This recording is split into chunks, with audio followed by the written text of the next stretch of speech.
ماہ رمضان 15ویں دن کی دعا۔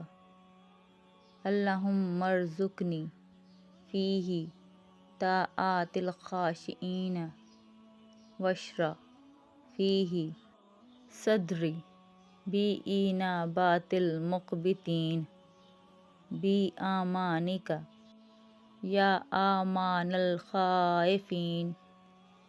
اے اللہ، آج کے دن مجھے خاشعین کی سی اطاعت نصیب فرما اور اس میں میرا سینہ کھول دے، دل دادہ لوگوں جیسی بات گشت کے لیے اپنی پناہ کے ساتھ۔ اے خوف زدوں کی پناہ،